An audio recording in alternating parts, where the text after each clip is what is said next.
अस्सलाम वालेकुम। Programme night addition में हम आपको खुशामदीद कहते हैं। नाजरीन, पिछले कुछ दिनों से जिस ख़ास मैच का इंतज़ार था, पाकिस्तान और भारत के आईसीसी चैम्पियंस ट्रॉफ़ी का बड़ा अहम मैच, जिसमें सिर्फ पाकिस्तान की नहीं पूरी दुनिया की नज़रें लगी हुई होती हैं। उम्मीद भी यही थी कि बड़ा सख्त और कांटेदार मुकाबला होगा, लेकिन उम्मीदों से बिल्कुल बरक्स हुआ। नतीजा भी उम्मीदों के बिल्कुल बरक्स ही आया। जी हाँ, पाकिस्तान आज का मैच हार गया। भारत 6 विकेटों से ये मैच जीत गया। आईसीसी चैम्पियंस ट्रॉफ़ी का टूर्नामेंट पाकिस्तान की मेज़बानी में कामयाबी से जारी है, लेकिन पाकिस्तानी क्रिकेट टीम का सफ़र इस टूर्नामेंट से आज के मैच के बाद, भारत से हारने के बाद ख़त्म होता नज़र आ रहा है। पाकिस्तान के लिए अगर मगर का खेल तो न्यूजीलैंड के ख़िलाफ़ अपना पहला ग्रुप मैच हारने के बाद ही शुरू हो गया था, लेकिन आज पाकिस्तानी रिवायती हरीफ भारत के ख़िलाफ़ भी पाकिस्तान मैच हार चुका है। पाकिस्तानी टीम में बड़े बड़े नाम हैं, मगर भारत के ख़िलाफ़ हमारी बैटिंग चली ना ही बॉलिंग। सवालात उठ रहे हैं कि क्या ये वही कारकर्दगी थी जिसके लिए पाकिस्तान पिछले कई महीनों से तैयारी कर रहा था। आज ऐसा लग रहा था जैसे कोई प्लानिंग नहीं है, कोई स्ट्रैटेजी के साथ टीम मैदान में नहीं उतरी, कोई गेम प्लान लग नहीं रहा था जैसे खिलाड़ी खेल रहे थे। उन्हें पता ही नहीं था कि भारत जैसी तगड़ी टीम को काबू कैसे करना है। हार जीत ज़ाहिर है खेल का हिस्सा होती है, लेकिन जो फाइट पाकिस्तानी शायकीन आज इस हाई वोल्टेज टाकरे में देखना चाह रहे थे, वो देखने को नहीं मिली। पाकिस्तान ने टॉस जीता, पहले बैटिंग करने का फ़ैसला किया, लेकिन शुरू ही से भारतीय बॉलर्स के सामने पाकिस्तानी बैटिंग लाइन प्रेशर में नज़र आई। बाबर आजम, कप्तान मोहम्मद रिजवान और साउद शकील ने क्रीज पर सेट होने की कोशिश की, लेकिन जब मैच बनाने की बारी आई तो सब एक के बाद एक आउट होते चले गए। पूरी इनिंग्स में पाकिस्तानी टीम सिर्फ 3 छक्के ही लगा सकी, और बल्लेबाज विकेटें बचाने के लिए स्लो खेलते रहे। ऐसा लग रहा था जैसे हम कोई टेस्ट सीरीज़, कोई टेस्ट मैच देख रहे हैं। मगर फिर भी पूरी टीम पूरे 50 ओवर्स बिना खेल सकी। पाकिस्तान ने इंडिया को जीतने के लिए सिर्फ 242 रन्स का टारगेट दिया, जो शायद रोहित शर्मा और विराट कोहली जैसे बड़े खिलाड़ियों के लिए भारतीय टीम के आगे कुछ भी नहीं था। दुबई की जिस पिच पर गेंद पाकिस्तानी बल्लेबाजों के बैट पर चढ़ नहीं रही थी, आ नहीं रही थी, उसी पिच पर भारतीय बल्लेबाज खुलकर कॉन्फिडेंस के साथ खेलते हुए नजर आए। विराट कोहली की शानदार इनिंग्स ने भारत की जीत में बड़ा अहम रोल प्ले किया। विनिंग शॉट खेली, चौके के साथ उन्होंने अपनी सेंचुरी मुकम्मल की। पाकिस्तान से पहले इंडिया बांग्लादेश को भी जो है वो मैच हरा चुका है, जिसके बाद भारत सेमीफाइनल के लिए क्वालिफाई कर गया, जबकि पाकिस्तान भारत से पहले न्यूजीलैंड से भी मैच में बुरी शिकस्त खा चुका है। 19 फरवरी को कराची स्टेडियम में खेले जाने वाले मैच में न्यूजीलैंड ने पाकिस्तान को 321 रन्स का टारगेट दिया था, लेकिन उसमें पाकिस्तानी टीम 260 रन्स पर ही ढेर हो गई थी। उस मैच में भी पाकिस्तानी बल्लेबाजों पर एतराज़ात उठे कि जदीद दौर में ये 90 की दिहाई जैसी इतनी स्लो बैटिंग क्यों कर रहे हैं। मगर आज भारत के ख़िलाफ़ मैच में भी पाकिस्तानी बल्लेबाज वही गलतियां दोहराते नज़र आए।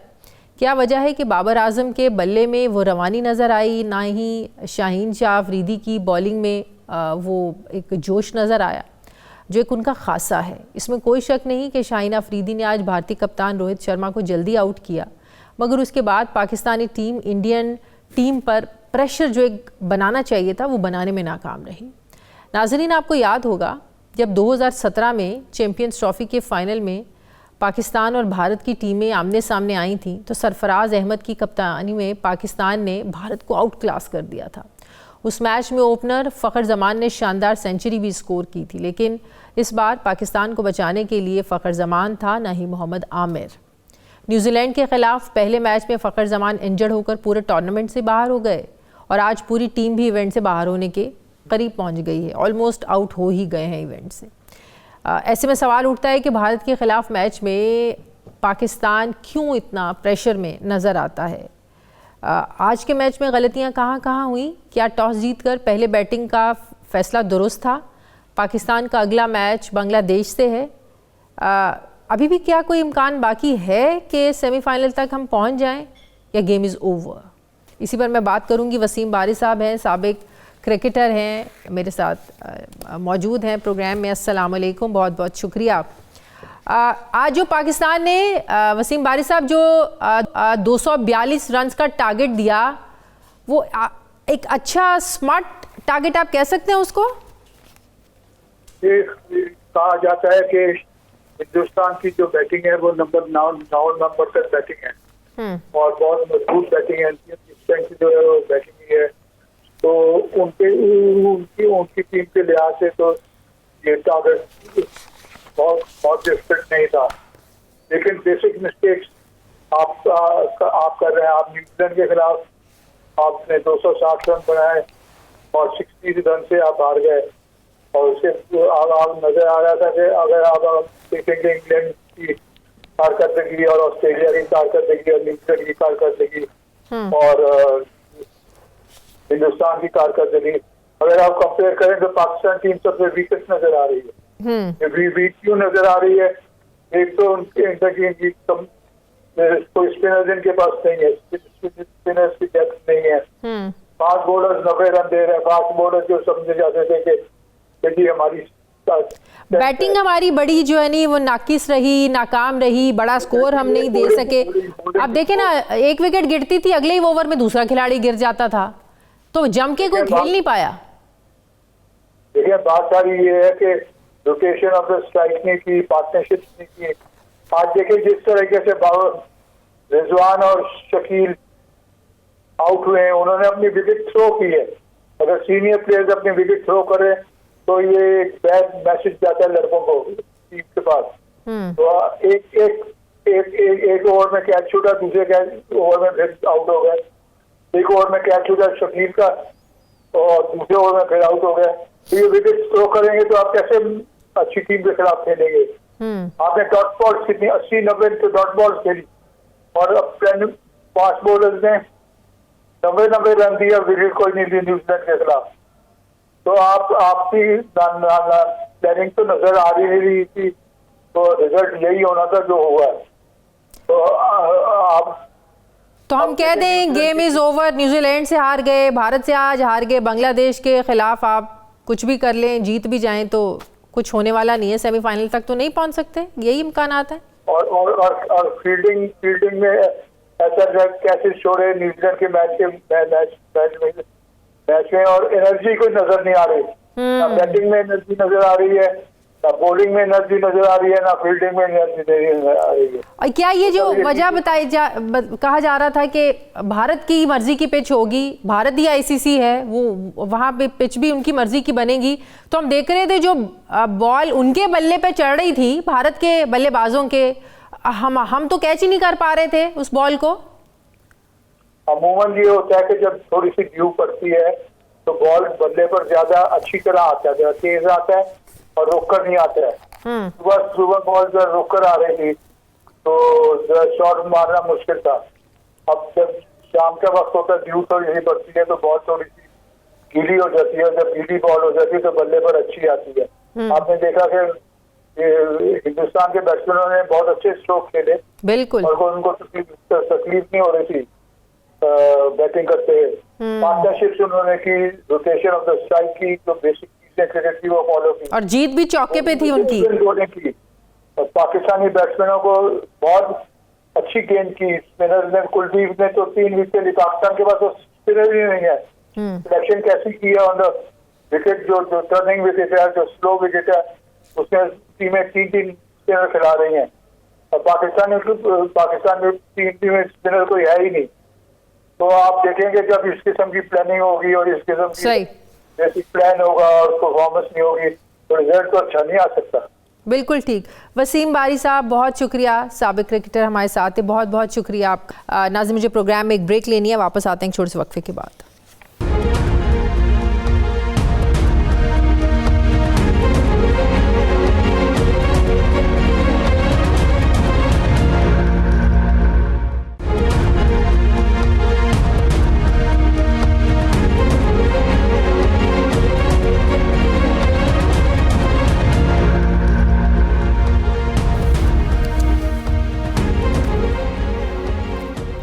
ब्रेक ब्रेक के बाद एक बार फिर से आपको खुशामदीद कहते हैं नाजरीन। पीटीआई की तरफ से ग्रैंड ऑपोजिशन अलायंस की तैयारियों और ईद के बाद एहतजाज के प्लान के बीचों बीच लीगी हुकूमत भी सियासी मैदान में उतरती नज़र आ रही है। एक तरफ पीटीआई भी अपोजिशन का इत्तेहाद बनाने के लिए दूसरी सियासी जमातों को मना रही है, तो दूसरी तरफ मुस्लिम लीग नून हम देख रहे हैं पिछले चंद दिनों में उन्होंने 2 जलसे कर लिए हैं। पहला नारोवाल में किया जलसा, फिर गुज़श्ता रोज़ डीजी खान में पावर शो किया। 2 जलसे करने के बाद नून लीग जहां अपनी सियासी मुखालिफ पीटीआई को दिन की रोशनी में जलसा करने का चैलेंज दे रही है, वहीं अपने जलसों से पीटीआई के सवाबी जलसे का मवाजना भी कर रही है और सवाल उठा रही है कि अगर तहरीक इंसाफ मुल्क की मकबूल जमात है तो लोग इमरान खान की कॉल पर क्यों नहीं निकल रहे। हमारा हुकूमत से ये सवाल है कि आप निकलने की इजाज़त दें, फिर आप सवाल पूछें उनसे कि जब लोग निकल क्यों नहीं रहे। जब आप इजाज़त नहीं देंगे तो लोग निकलेंगे कैसे। हुकूमत ने नाज़रीन एक ऐसे वक्त में अवाम में अपना सियासी मुकदमा पेश करना शुरू किया है जब इमरान खान ईद के बाद अपोजिशन जमातों के साथ मिलकर मुल्क गिर एहतजाज करने का इंदिया दे चुके हैं। ऐसे में सवाल ये है कि क्या तहरीक इंसाफ हुकूमत मुखालिफ इत्तेहाद में अपोजिशन जमातों को एक प्लेटफॉर्म पर इकट्ठा कर पाएगी या नहीं। पीटीआई पिछले 1 साल से मौलाना फजलुर रहमान को राज़ी करने में लगी हुई है, लेकिन उन्होंने अभी तक खुलकर हाँ या ना नहीं की है। लेकिन जेयूआई के सेनेटर कामरान मुर्तज़ा ये मानते हैं कि इत्तेहाद पर जवाब हमने नहीं बल्कि पीटीआई ने देना है। 2 दिन पहले उन्होंने मेरे शो में क्या कहा, ज़रा देखिए। राब्ते काफ़ी बड़े हैं। फिर मेरे और असद कैसे साहब के दरमियान जो है वो बातचीत हुई है और जवाब जो है वो पीटीआई ने देना है, हमने नहीं देना। सवाल यह है कि जेयूआई की अपोजिशन इत्तेहाद में शामिल होने के लिए शराइत क्या हैं जिस पर पीटीआई सोच में पड़ी हुई है। सवाल ये भी है कि अगर अपोजिशन अलायंस पर बात आगे बढ़ती नहीं तो फिर पीटीआई के पास ऑप्शंस क्या हैं। अपोजिशन अलायंस से पहले तहरीक इंसाफ कई जलसे और एहतजाज करके देख चुकी है। फाइनल कॉल को भी आजमा लिया है। IMF हो, यूरोपीय यूनियन को हो, उनको ख़त लिख लिए। आर्मी चीफ और चीफ जस्टिस को भी लेटर लिख कर देख लिए, लेकिन मुश्किलें आसान हुई, ना इमरान खान को रिहाई मिली। 2 दिन पहले पीटीआई वफ्द की चीफ जस्टिस से भी मुलाकात हुई। सवाल ये है कि क्या इस मुलाकात के बाद पीटीआई को कोई तवक्को है कि मौजूदा सूरत हाल में कोई तब्दीली आएगी, या इस पर जो इनके साथ हो रहा है, जिसके जिन तहफ़्फ़ुज़ात का इजहार किया चीफ जस्टिस के साथ उन्होंने, इस पर उनको इंसाफ मिलेगा। मैं बात करूंगी तहरीक इंसाफ के सीनियर रहनुमा हैं अली मोहम्मद ख़ान साहब। अस्सलाम वालेकुम, बहुत बहुत शुक्रिया अली मोहम्मद ख़ान साहब आपका। सियासत से हटके पहले एक सवाल खेल पर करना चाहती हूँ। पूरी कौम की तरह ज़ाहिर है आपको भी इंतज़ार था, सबको इंतज़ार था पाकिस्तान और भारत के मैच का, लेकिन जिस तरीके से हारा है कितनी मायूसी हुई, एक्सपेक्टेड था, क्या कहेंगे, क्या कमेंट करेंगे, हार तो गए हैं। बिस्मिल्लाहिर्रहमानिर्रहीम, अल्लाहुम्मा सल्ली अला मुहम्मद व आले मुहम्मद। अल्लाह फरमाते हैं कुरान में कि अलैसल इंसाना इल्ला मा सआ, आपके लिए और कुछ भी नहीं लेकिन वही जो आप मेहनत करते हैं। दुनिया का हर मैदान अल्लाह ताला उसी को देता है जो मेहनत करता है, जो जान मारता है। मुसलमान को ये एक एडवांटेज है कि अगर वो मेहनत करे तो साथ में अल्लाह की मदद भी शामिल हाल होती है। लेकिन अगर आपको नॉकआउट कर दिया जाए, यानी कि आप एक हारा हुआ मैच खेल रहे हैं, वहाँ दुख होता है। इन्हीं मैदानों में हमने इमरान खान साहब को, शुएब अख्तर साहब को, वसीम साहब को, वकार साहब को, जावेद मियादाद साहब को, इन सब लोगों को छक्के छुड़ाते देखे। बल्कि मैं तो, ये मेरी बात आप किसी स्पोर्ट्स स्टार से पूछिएगा, वसीम साहब से पूछिएगा, या आप मोइन खान से पूछिएगा, या वकार साहब से, एक वक्त ऐसा भी आया था हिंदुस्तान हमसे खेलने से डरता था, वो आता ही नहीं था मुकाबले के लिए। इतना हमने उनको नॉकआउट याद है हमें। सईद अनवर साहब, उनके जब वो छक्के छुड़ाते थे बड़ा मजा आता था। वो मैचेस भी हमें याद है। बहुत अफसोस होता है। एक तरफ रावलपिंडी एक्सप्रेस टीमिंग इन, उधर से जनाब आपके सकलैन मुश्ताक दूसरा मार रहे होते थे, उधर से आमिर सुहेल और मोहम्मद यूसुफ साहब। क्या वो जमाना था। आज के हमारे बच्चे बेचारे, I feel sorry for them, कि हम उनको क्या दे रहे हैं। चलें, फिर भी हम दुआ गो हैं कि yes, we must not lose hope. Yes, बिल्कुल बिल्कुल। अच्छा, ईद के बाद आप लोग एहतजाज की तैयारी कर रहे हैं, लेकिन ग्रैंड ऑपोजिशन अलायंस जब तक मौलाना का वज़न नहीं उस अलायंस में इत्तेहाद में पड़ेगा तब तक बात बनेगी नहीं। मौलाना साहब की पार्टी के लोग कहते हैं कि आपके जवाब का इंतज़ार है, पीटीआई के जवाब का इंतज़ार है। ऐसा क्या कहा है, क्या मांगा है मौलाना साहब ने जो आप जवाब अभी तक दे नहीं पा रहे हैं?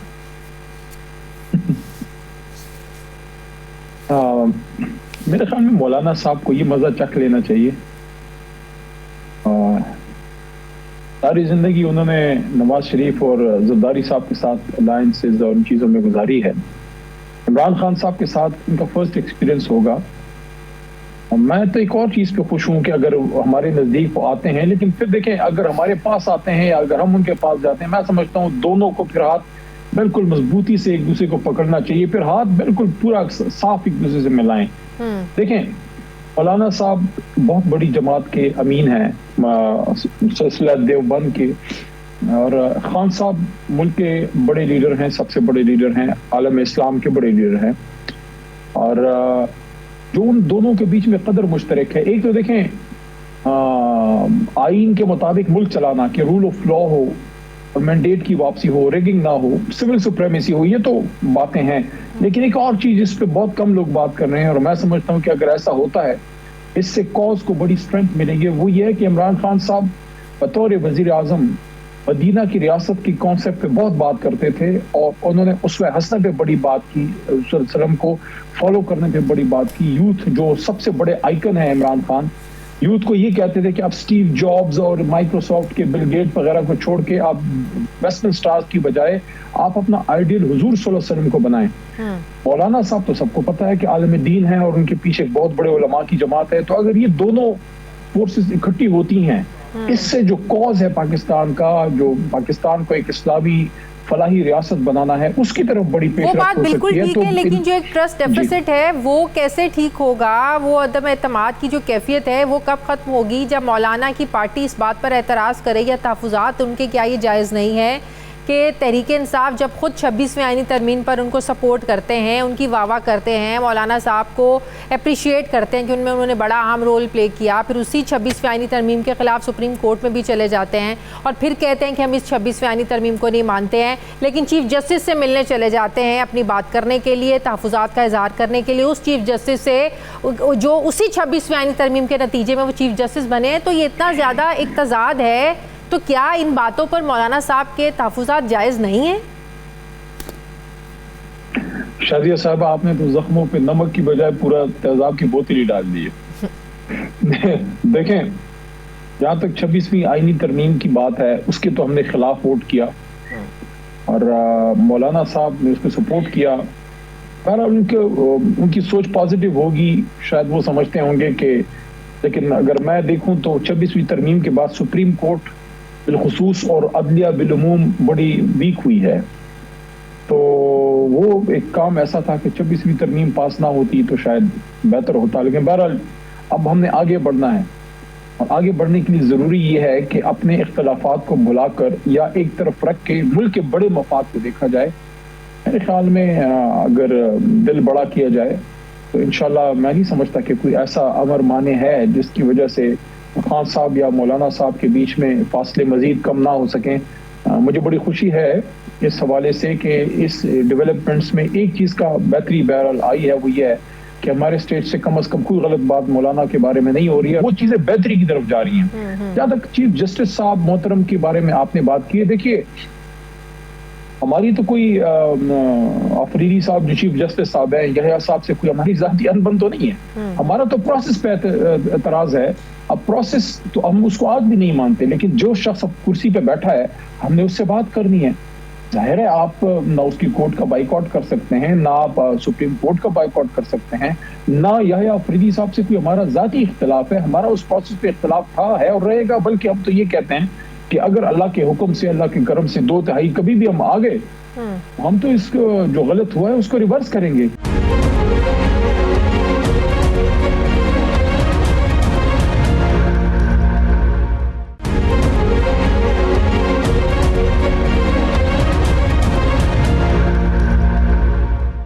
गौर साहब कहते हैं ना, जो उन्होंने मशवरा दिया है चीफ जस्टिस साहब ने कि सिस्टम के से बाहर जाने से आप गुरेज करें, सिस्टम का बाइकआउट करने से गुरेज करें, आप इसे अच्छा और दुरुस्त मशवरा समझते हैं कि सिस्टम के अंदर रह के करें जो करना है? देखिए, दो ऑप्शन होते हैं आपके पास, या तो कौम लाखों की तादाद में निकल आए, 10, 15, 20 लाख निकल आए, तो फिर आप सिस्टम से बाहर भी आप सोच सकते हैं। सिस्टम से बाहर का मतलब कोई अनकॉन्स्टिट्यूशनल मूव नहीं है। उसका मतलब ये होता है कि आप जो जुल्म होता है उसको अवाम फिर उसको रोक सकती है, लेकिन ऐसी कोई सूरत हाल कम से कम 15-20 लाख लोगों की निकलने की तो नहीं है। सिस्टम के अंदर फाइट करना बड़ा अहम होता है, जिससे आप रेवोल्यूशन की बजाय एवोल्यूशन की तरफ जा सकते हैं। और मैं तो हमेशा इस बात का दाई रहा हूँ कि इस्तीफा नहीं देना चाहिए, फाइट करना चाहिए, मुकाबला करना चाहिए। अगर वो 9 अप्रैल की रात मैं नहीं था, मैं नहीं होता, अल्लाह किसी और से काम लेता, लेकिन अली मोहम्मद को अल्लाह ने खड़ा किया। अगर वो ना होता, उसके अगले दिन फिर कौम निकल आई, अगर वो ना होती, तहरीक ही खड़ी ना होती, तो एक one man can make a difference, एक आदमी। और यही इमरान खान ने हमेशा हमें, खान साहब ने सिखाया है कि आप आखिरी बॉल तक फाइट करें। तो इसलिए मैं समझता हूँ कि जो मोहतरम चीफ जस्टिस साहब ने बात की है, हम तो पहले से इस पे बिलीव करते हैं। हाँ, लेकिन माजी में जो किया वो उस गलती को तो मान के आप लोग आज कह रहे हैं ना कि हाँ सिस्टम के अंदर रहते हुए फाइट करना है। माजी में कहते रहे पंजाब असम्बली आप ना तोड़ें, केपी ना तोड़ें, सिस्टम के अंदर हैं, लेकिन अब आप लोग समझते हैं कि सिस्टम के अंदर रह के ही बात बन सकती है। लेकिन मेरा तो उस वक्त भी ये राय थी, और जब मैं 25 जुलाई या 27 जुलाई, ये 2 तारीखों में मैं थोड़ा कंफ्यूज होता हूँ, मुझे चेक करना पड़ेगा रिकॉर्ड कि मैं किस तारीख को निकला था। तो पेशावर हाई कोर्ट के हुक्म से जब मुझे रिहाई मिली 7 गिरफ्तारियों के बाद, मैंने 2 बातें की, एक पब्लिकली मीडिया पे और एक खान साहब को मैसेज किया। और खान साहब को ये बात याद होगी, कभी आपके उनसे इंटरव्यू हो, उनसे पूछिएगा कि अली ने आपको ये बात की थी। पब्लिकली मैंने ये बात की, फरदान जेल से निकल के पहला जो मेरा इंटरेक्शन था कि पाकिस्तान को सियासी इंतकाम की नहीं, सियासी इस्तेहकाम की ज़रूरत है। और खान साहब को जब मैंने पहले मैसेज किया, क्योंकि बड़े दिन में जेल में रहा था, बहुत चीज़ों पे सोचा था, अफसोस भी था जो हम सब के साथ हुआ था, दुख भी था, थोड़ा सा गुस्सा भी था जो हमारे कुछ लोगों ने हमें छोड़ा मुश्किल में। मैंने खान साहब को मैसेज किया था कि खान साहब, इस्तीफ़ा की बात आपको जिन लोगों ने की, हुकूमत आना जाना आम चीज़ है, हुकूमत से जाके आप अपोजिशन में बैठ जाते हैं, लेकिन आपको जिन लोगों ने इस बात पे कायल किया कि आप दोनों सूबाई हुकूमतें छोड़ें और असेंबली छोड़ दें, मैं समझता हूँ वो आपका दोस्त नहीं है। आप चेक कीजिए, अगर मैं हूँ तो फिर मैं आपका दोस्त नहीं हूँ, जिसने आपको मशवरा दिया है वो आपका दोस्त नहीं है। ये मेरा मैसेज खान साहब के पास रिकॉर्ड में आज भी पड़ा होगा कि अगर हम वो हुकूमतें ये बात तो परवेज इलाही साहब भी कहते थे कि बड़ा कायल किया, बड़ा समझाया कि आप पंजाब असेंबली ना तोड़ें। खान साहब जो थे, उनके जहन में ये था, या उनको ये बताया गया था कि अगर आप तोड़ेंगे तो आईन के मुताबिक आपको फौरी इलेक्शन मिल जाएगा। आईन पे उन्होंने अमल करना होता तो रजीम चेंज करते, आईन पे अमल करना होता जिले शाह को मारते, आईन पे अमल करना। तो ये सारी चीजें ऐसी हैं कि अब अगर आप पीछे मुड़ के देखें, मैं समझता हूँ कि खान साहब हमेशा आखिरी बॉल तक लड़ने वाला आदमी है, मुकाबला करने वाला आदमी है। क्योंकि अगर वो ना करने वाले होते, अब देखिए आज से 27-25 साल पहले लोग खान साहब का मजाक उड़ाते थे, इनके तो वोटर का शनाख्ती कार्ड नहीं है, इनकी तो तांगा पार्टी है। वो जो लोग जिनको तांगा पार्टी जो इनको कहते थे, इनके नाम मुझे आज भी इधर लिखे हुए हैं, क्योंकि हम वो बातें जब सुनते थे हमें दिल को तकलीफ पहुंचती थी। वो तांगा पार्टी वाले इमरान खान साहब से टिकट मांगते रहे, और वो जो इमरान खान के पीछे बातें करते थे बड़ी गलत, तो उस शख्स का भी नाम मेरे जहन में है। खान साहब के बारे में कहते हैं कि बनी गाला में बैठा है, ये करता है, वो करता है। मैंने फिर उनको देखा कि सनल के टिकटॉक के लिए इमरान खान के पीछे वो भागते रहे। तो ये अल्लाह ताला कैसे सारा कुछ बदलता है। तो इंशाल्लाह हम भी इधर हैं, आप भी इधर हैं। जो लोग हमें चैलेंज कर रहे हैं कि जलसा करके दिखा दें, उनको इसका जवाब मैं लेना चाहती हूँ। वो कहते हैं कि तहरीक इंसाफ अगर मुल्क की मकबूल जमात है, लोग क्यों नहीं निकलते भाई इमरान खान की कॉल पर? मैं उनको सिर्फ इतना कहूंगा कि ज्यादा नहीं, सिर्फ 24 घंटे के लिए अपनी पंजाब पुलिस को जरा थोड़ा सा कानून के अंदर ले आए।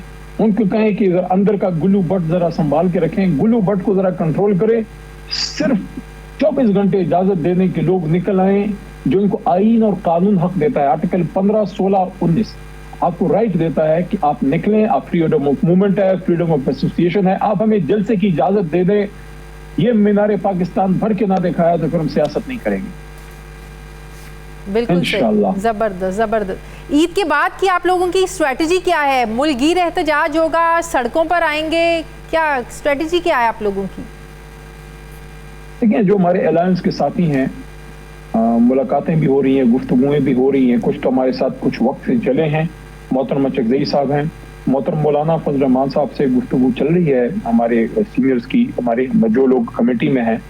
JDA से मुलाकात हुई है। कुछ ऐसे भी हमारे साथी हैं जिनकी पॉलिटिकल स्ट्रेंथ ग्राउंड पे बहुत ज़्यादा नहीं है, लेकिन बड़े नाम हैं और वो बड़े क्रेडिबल लोग हैं, तो वो भी हमारे साथ हैं। जो नेशनलिस्ट जमातें हैं बलूचिस्तान और खैबर पख्तूनख्वा की, उनको भी हम साथ ले रहे हैं। तो ये देखना होगा कि क्या वो स्ट्रीट एजिटेशन पे हमारे साथ फुल फ्लेज आने के लिए तैयार होते हैं या वो स्टेज शेयर करना चाहते हैं। तो कुछ चीज़ें ऐसी हैं जो मेरे ख्याल में थोड़ा सा उनको शायद अभी वक्त दरकार है। शाहिद खाकान अब्बासी साहब हैं, मिफ्ता इस्माइल साहब हैं, इन लोगों के तजर्बात से भी इस्तिफादा हासिल किया जा सकता है। बात बताऊं, देखिए जो शाहिद खाकान साहब हैं और फिर मुस्तफ़ा नवाज खोकर हैं, हाँ।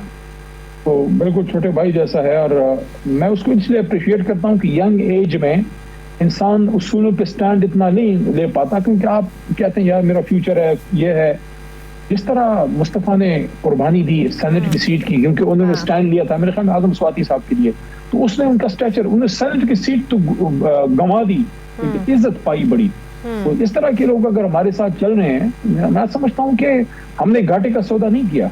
इंशाल्लाह अगर हक की आवाज वाले लोग, सच्चे साथी अगर हमें मिलते हैं, बेशक और जमातों के हों, हाँ। आप अलायंस में भी जाते हैं और आप इकट्ठे मिलके चलते हैं, फिर आखिर को देखें मुल्क सबका एक ही साझा है। बिल्कुल सही। अच्छा अली मोहम्मद साहब, पुराने लोग अगर पार्टी को दोबारा ज्वाइन करना चाहते हैं या वो कहते हैं कि हम इमरान खान कल भी हमारा लीडर था, आज भी लीडर है, वो बीच में जो कुछ हुआ वो आपको भी सबको पता है कि लोगों ने प्रेस कॉन्फ्रेंस की और छोड़ा। जब फवाद चौधरी साहब की मिसाल ले लें, आप पिछले दिनों देखें ना, शुएब शाहीन साहब से उनका जो झगड़ा हुआ, वो मिलने जाते हैं इमरान खान साहब से। अगर वो कहते हैं कि मैं PTI में हूँ या मैं PTI का हिस्सा हूँ, लेकिन मौजूदा लीडरशिप उनको मानने को तैयार नहीं है, अगर ऐसे है तो फिर तो इमरान खान साहब सिरे से कह देना कि फवाद चौधरी मेरे से मिलने ना आए, मैंने फवाद चौधरी से नहीं मिलना है। वो जाते हैं, मुलाकात भी होती है, मिलते भी हैं, तो क्यों ये मौजूदा लीडरशिप पुराने लोगों को एंटर नहीं होने देना चाहती है? क्यों इतनी इनसिक्योरिटी है? देखिए, मौजूदा पुरानी लीडरशिप ये ऐसी अजीब सी बातें हैं। लीडरशिप एक ही है, इमरान खान लीडर हैं, हम सब वर्कर हैं। किसी की क्या मजाल है कि वो कहेगा कि वो ना आए। मौजूदा जो लीडरशिप या जो केयर टेकर्स हैं, वो तो ओहदों पे खान साहब ने उनको दिया है, जमात दी है कि आप इसको चलाएं, जब तक खान साहब वापस नहीं आते वो चलाएंगे। उनको अगर कोई एतराज करता है कि ना आए, मेरे जैसे लोगों को हक है, या शहरियार अफरीदी को हक है, या असद कैसर को हक है, जो हम पुराने साथी थे, कुछ हमारे पुराने साथी छोड़ के चले गए, अल्लाह ने हमें तौफीक दी, अल्लाह ने हमें तौफीक दी, साबित कदम रखा। कभी ये नहीं कहते कि हम खड़े रहे, नो, अल्लाह ने हमें खड़ा किया। तो हम गिला कर सकते हैं कि यार आप क्यों आ रहे हो हमें छोड़ के, नया बंदा कैसे गिला कर सकता है? तो ये छोड़े इस बात को, इसका फैसला इमरान खान साहब करेंगे। मेरे ख्याल में मुझे कोई एतराज किसी उस शख्स का नहीं है जो किसी मजबूरी के आलम में गया है। लेकिन यहाँ पे दो बातें करूंगा। आखिरी फैसला इमरान खान साहब ने करना है कि किसको लेना है किसको नहीं, और दूसरा ये कि अखलाकियात का दामन कभी नहीं छोड़ना चाहिए। मैं समझता हूँ कि फवाद साहब को नहीं करना चाहिए था जो शुएब साहब के साथ हुआ। शुएब साहब at the end of the day senior वकील भी हैं और सीनियर हमसे उम्र में भी बड़े हैं। मैं समझता हूँ कि वो नामुनासिब रवैया था। बाकी फवाद साहब अगर पार्टी में वापस आना चाहते हैं, खान साहब का फैसला है, पुराने साथियों में से हैं। मैं समझता हूँ कि हर उस शख्स को वापस आने देना चाहिए जो किसी लालच में नहीं गया, बल्कि किसी मजबूरी में उसको जाना पड़ा। कोई ज्यादा बर्दाश्त कर सकता था, कोई कम बर्दाश्त कर सकता था। अब ये फैसला खान साहब ने करना है। बिल्कुल सही। बहुत शुक्रिया तहरीक इंसाफ के सीनियर रहनुमा अली मोहम्मद खान साहब मेरे साथ थे। बहुत बहुत शुक्रिया अली साहब, आपने वक्त दिया। नाज़रीन, प्रोग्राम में वक्त हुआ एक छोटे से ब्रेक का, वापस आते हैं वक्फे के बाद।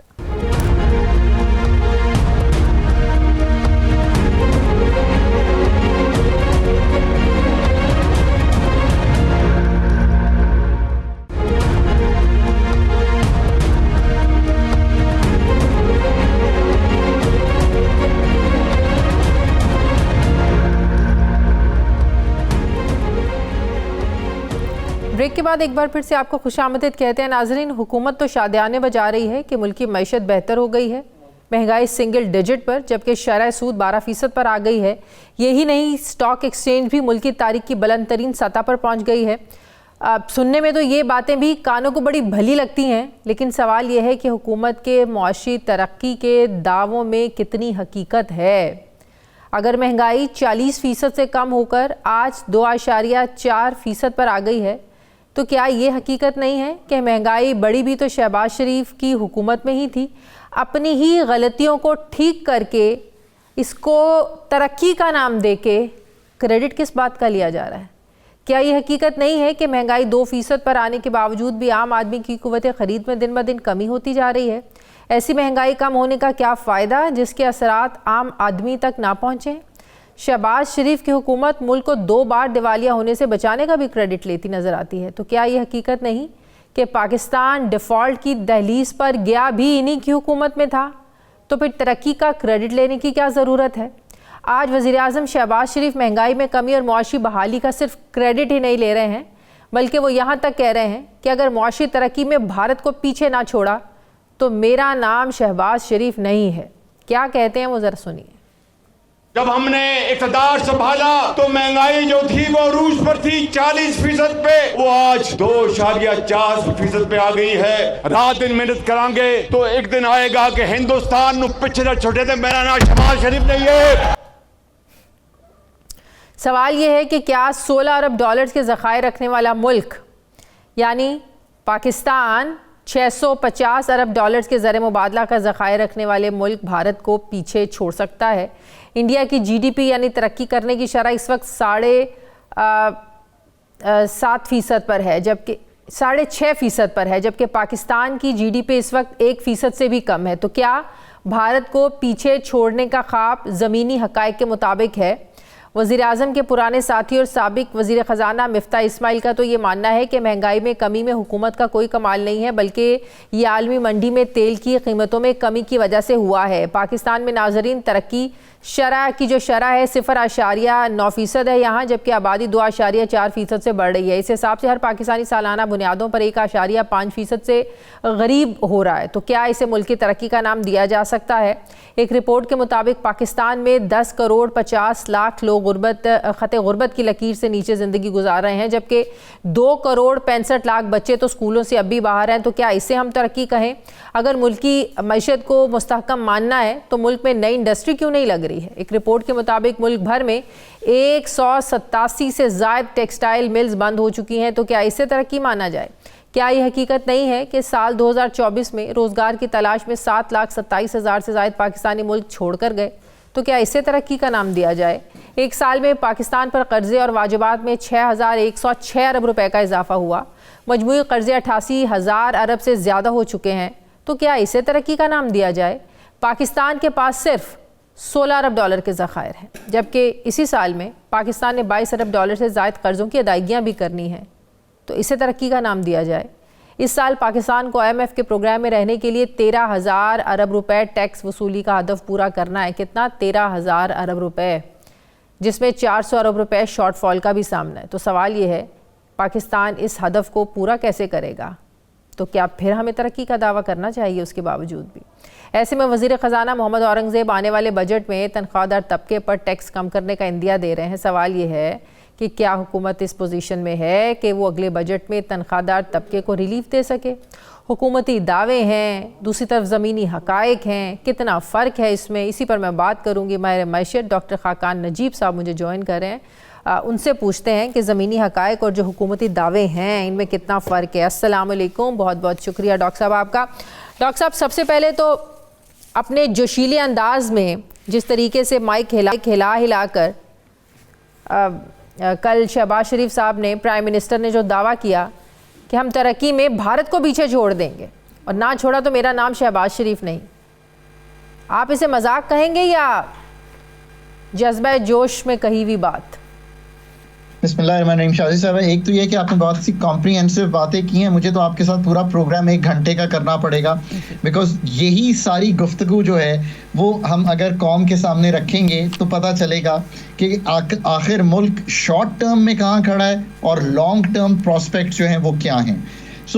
देखिए, लॉन्ग टर्म की बात बिल्कुल यहाँ है कि अगर हमने भारत को कैचअप करना है in terms of our economic indicators, in terms of our social indicators, तो हमें अपनी शराय नमू यानी कि हमारी जो ग्रोथ रेट है उसको 6 और 7% पर ले जाना है।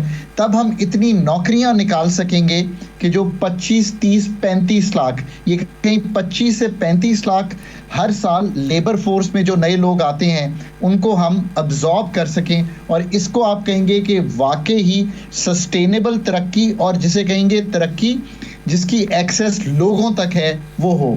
सो एक तो बात बिल्कुल क्लियर है, भारत ने 90 की दहाई में वही किया जो पाकिस्तान को आज करने की जरूरत है। दूसरी बात ये बिल्कुल क्लियर है, इसका क्या मतलब है, वो भी IMF के दर पे ही खड़े थे, पर उन्होंने फैसला किया कि वो अपने फंडामेंटल्स को ठीक करेंगे और अपनी मैक्रो स्टेबिलिटी को परमानेंट करेंगे। जिसका क्या मतलब है, यानी कि अभी आपने कहा ना कि अफरात-ए-ज़र, एक तो मैं बार बार कहता हूं कि ये कहना दुरुस्त नहीं है कि महंगाई कम हो गई है, महंगाई के बढ़ने की शरह में कमी आई है। प्लीज, ताकि लोग जो हैं वो ये फील ना करें कि डॉक्टर साहब आगे ये कह देते हैं जी चीजें महंगी नहीं हो रही। नहीं, ऐसा नहीं है भाई।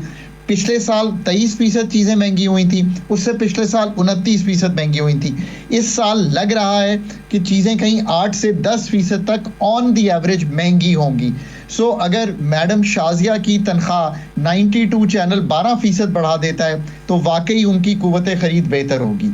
ये है एक्चुअल सिचुएशन महंगाई की पाकिस्तान की। तो ये है ग्राउंड रियलिटी, मतलब कि ऐसा नहीं है कि जो चीज़ मिसाल के तौर पर 30 रुपए किलो थी वो 10 रुपए किलो आ गई है, सस्ता नहीं हुआ है, मजीद महंगी होने की शरह रुक गई है। तो इसे हम ये नहीं कह सकते कि महंगाई कम हो गई है, राइट? दुरुस्त, महंगाई के बढ़ने की रफ्तार में खातिर खा कमी आ गई है। मैंने पिछले 2 साल का आपको हकीकी नंबर दे दिया, 29% इन FY23, उसके ऊपर 23%, 24% कीमतें बढ़ी 2024 जब ख़त्म हुआ मालियाती साल। अब जो 2025 का मालियाती साल है इसमें 8-10% से ऊपर शायद कीमतें नहीं बढ़ेंगी। तो जो आप लोगों को हिट लग रही थी पूरे 25 करोड़ को, वो मच कम होगी। और कुछ उम्मीद है कि इससे अगर नई नौकरियां, कोई थोड़ा सा कारोबार चले, क्योंकि शराय सूद में खातिर खा कमी आ गई है। ये है मैक्रो स्टेबिलिटी का असल दावा जो हमें सामने रखना चाहिए, और इसकी बड़ी वजह IMF की एंगेजमेंट है। बट शाजिया साहिबा, जो बात आपने की है ना, क्या हम भारत को कैचअप कर सकते हैं कि नहीं कर सकते, उसका जवाब यह है कि 24वीं बार IMF के दर पे खड़े हैं। आज भी अगर प्राइवेटाइजेशन करने गए हैं, यानी कि फंडामेंटली भारत गया प्राइवेटाइज करने, एयर इंडिया कर दिया, 425 जहाज़ों का नया ऑर्डर कर दिया। पाकिस्तान दूसरी दफ़ा 2016 के बाद प्राइवेटाइज करने गया, आपने खुद देखा क्या हुआ PIA के साथ। सो आज बिलीव कीजिए कि ये काम प्राइवेटाइजेशन के करने हैं। एनर्जी सेक्टर अथॉरिटीज कह रही हैं, रियल एस्टेट मालिकान ने मजाक बनाकर रख दिया जी। आई थिंक उससे रेपुटेशनली भी हम हिट हुए, हालांकि ऐसा नहीं था। मैं बार बार कहता हूं कि प्रॉब्लम इज कि हम कॉम्पिटेंटली गवर्न नहीं कर रहे हैं मुल्क को। अल अरेबिया, टर्किश एयरलाइन, पेगासस, मतलब ऐसा नहीं है कि कोई इंटरेस्ट नहीं था। कराची के जितने बड़े ग्रुप्स हैं जो ये सकत रखते हैं वो भी एंटर कर गए थे, एयर ब्लू भी एंटर कर गई थी। तो अल्हम्दुलिल्लाह ऐसा नहीं है कि no one wants to turn up in Pakistan. अगर आप एसेट को तैयार ना करें, सेक्टर को तैयार ना करें, then that is for us to be blamed and not anyone कि पाकिस्तान में इंटरेस्ट नहीं आया। दूसरा, एनर्जी सेक्टर, हुकूमत या अथॉरिटीज जो हैं इस वक्त गाये बगाए कुछ चीज़ों को देख रही हैं, उसका एक बड़ा रिवैम्प होने वाला है। आपको करना है एनर्जी की कॉस्ट नीचे लानी है, उसको नीचे लाए बगैर शराय नमू को बढ़ाया नहीं जा सकता, because cost of doing business ज्यादा है कंपेयर टू आपके एडजॉइनिंग एरियाज। इसी तरह जो पाकिस्तान की डीरेगुलेशन है, भारत ने एग्जैक्टली यही किया था। एस्टिमेट्स आर कि उन्होंने हजारों में अपने ये जो रेगुलेटरी मैकेनिज्म्स थे उनको काटना शुरू किया। मनमोहन सिंह, मोंटेक अहलूवालिया, एक टीम ऑफ इकोनॉमिस्ट्स आई वहाँ पे और उन्होंने खुद ये सर्जरी शुरू की जिसका जिक्र मैंने अभी आपके सामने किया है। फिर उन्होंने कहा कि यार ये जो इस तरह की है कि हम मार्केट्स को पनपने नहीं देते, हम भी नहीं देते मार्केट्स को पनपने, हम रेगुलेट ओवर कर रहे हैं मार्केट्स को। उन्होंने कहा यार मार्केट कंपटीशन आने दें, और जैसे हमने आने दिया, कहाँ आने दिया, बैंकों में आने दिया, टेलीकॉम में आने दिया। आज टेलीकॉम के इतने सारे ऑपरेटर हैं, कंपटीशन है, मार्केट की प्राइस भी नीचे चली गई है, एफिशिएंसी भी ऊपर चली गई है। मैं पाकिस्तान की ही स्टोरी बता रहा हूं कि जहां आपने ये काम किया है। बिल्कुल सही, बहुत शुक्रिया डॉक्टर खाकान नजीब साहब, मेरे बहुत बहुत शुक्रिया आपका। नाज़रीन, प्रोग्राम का वक्त खत्म हो गया, फीडबैक दें, अपना ख्याल रखें, मुझे इजाज़त दें, अल्लाह हाफ़िज़।